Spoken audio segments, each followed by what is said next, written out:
Greetings, flesh wound horror freaks, and welcome to a brand new episode of Flesh Wound Horror. I am Daniel Shine, joined as always by Todd Loya and Mike Kruger. What's up, guys? Nothing much. We're fresh off new Korean zombie movie from Netflix. Very excited to talk about it. We'll get right into it.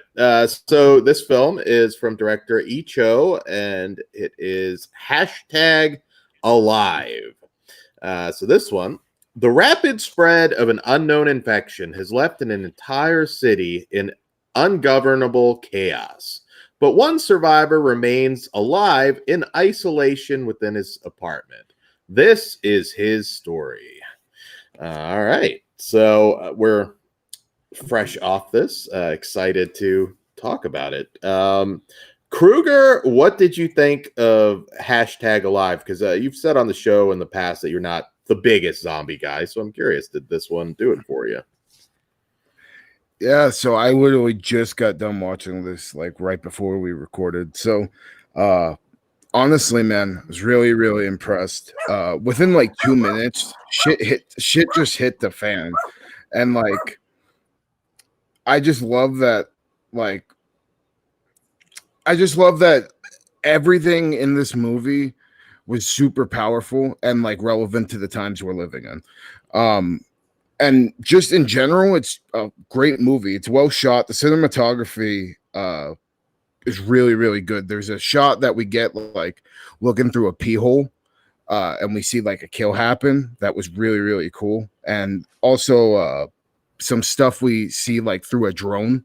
We see like a zombie, like the whole zombie outbreak through the eyes of a drone. I thought that was really cool. Had a good soundtrack. The Infected looked awesome. Makeup effects were really good. And they kind of like had their own thing to them that like made them like their own zombie. And like I said before, so relevant to the times we're living in, especially like the past 6 months. And for people that don't like subtitles, this really doesn't have too much dialogue in it, and I really highly recommend it to anybody. It is also dubbed. Fantastic. Yeah, if you choose, it is dubbed. Yeah. What did you think, Todd? Oh, Todd, you're muted. You're muted. No, sorry about that. There's a reason I wanted to talk about this one, because I ended up just watching on Tuesday, and I was like, one, I was curious where Kruger was going to lie in it, because I don't know exactly where you are in zombies yet. I thought this was better than Peninsula. I think South Korea is killing it overall with zombie films, but this feels like it could even live in that same world and just, I mean, it's unrelated, but it feels like it could. Yeah, you mentioned the drone shots. It being such a small, just a couple people really, made it a little bit more, like personal, smaller setting.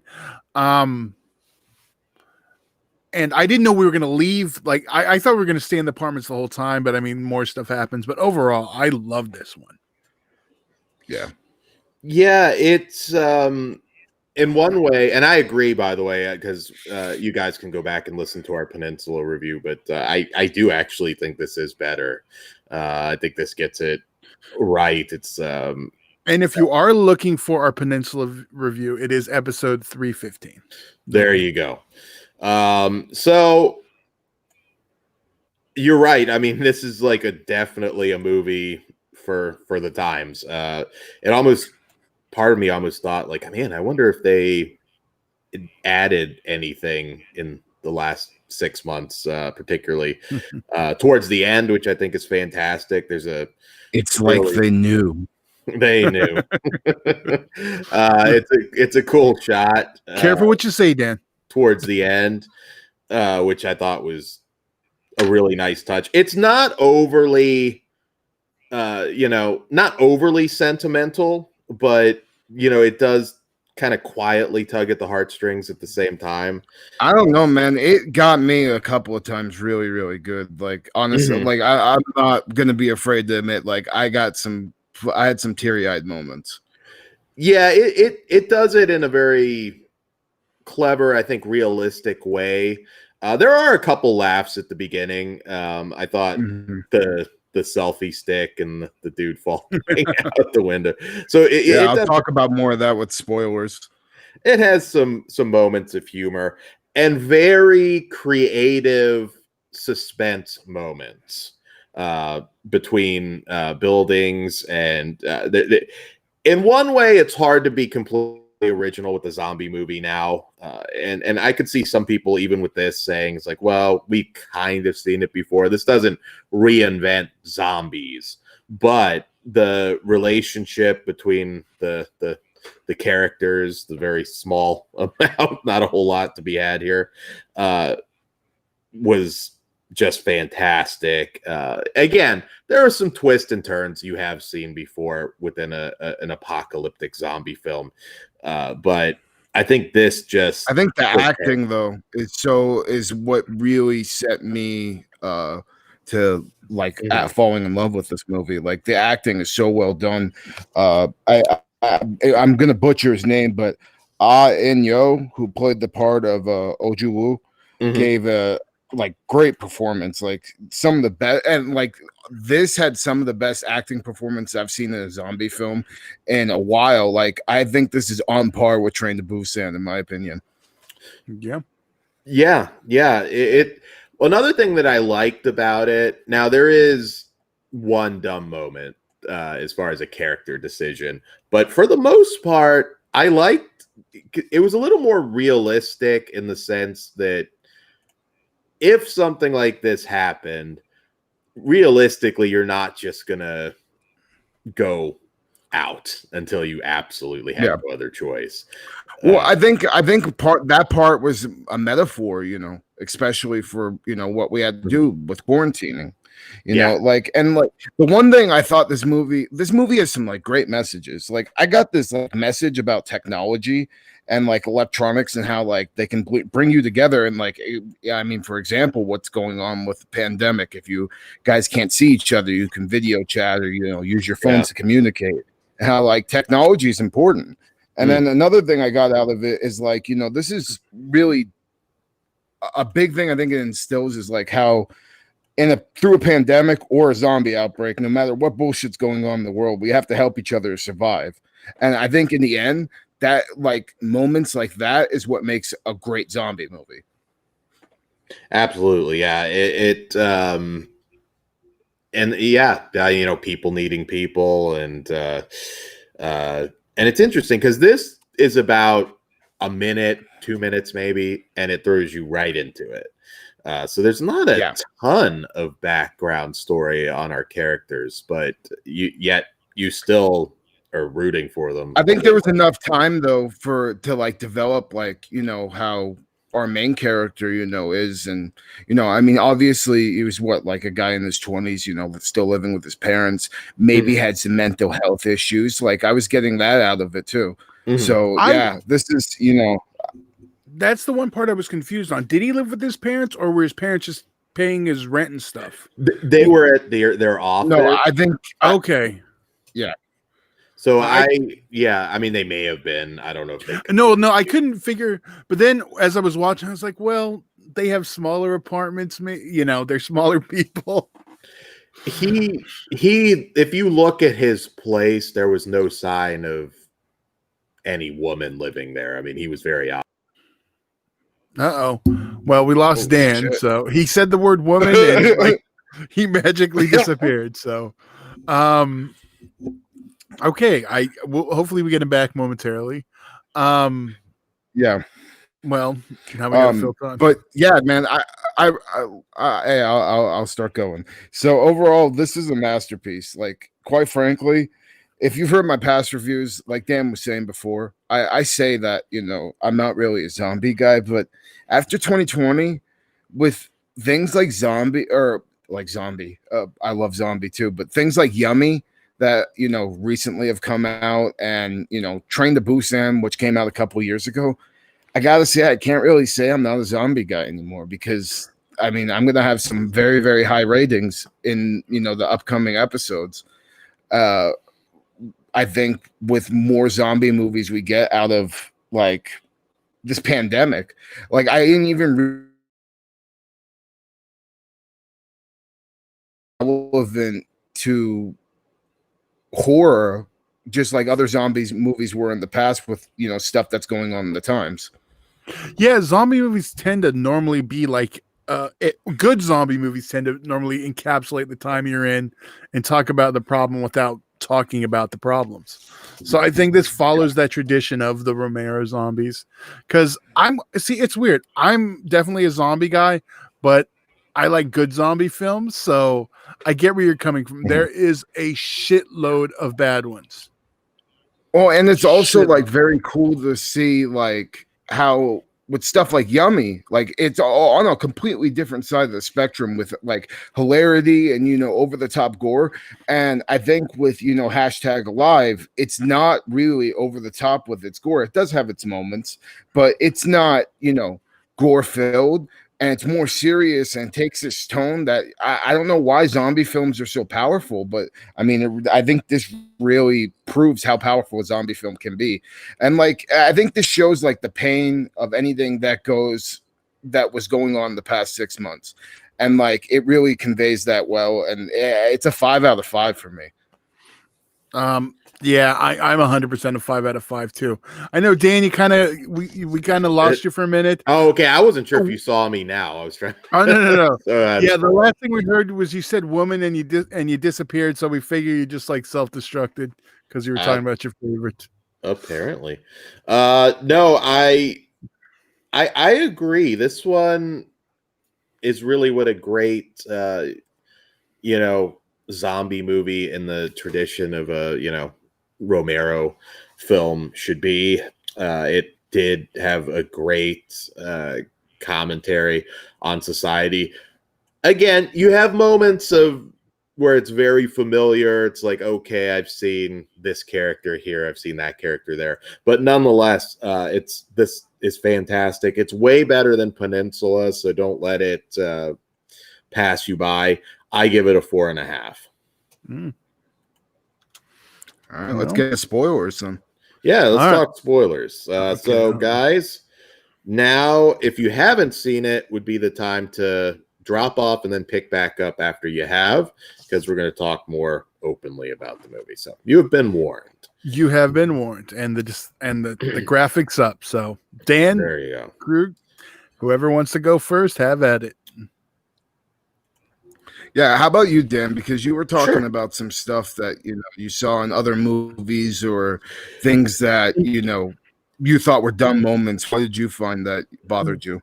It wasn't so much that it bothered me.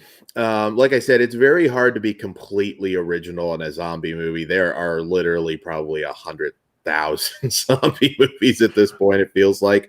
And that's the problem. A lot of indie guys, they're like, okay, well, we don't have a lot of money. Let's make a zombie movie. That happens a lot. And that's why the genre got so watered down. Yet it can also be more complicated than you would think. A lot of people do it, but there are some complications. But, for example, the neighbor that was feeding his wife, we've seen that so many times, recently. Walking Dead, of course, is the best example. I haven't watched The Walking Dead since like the first or second season.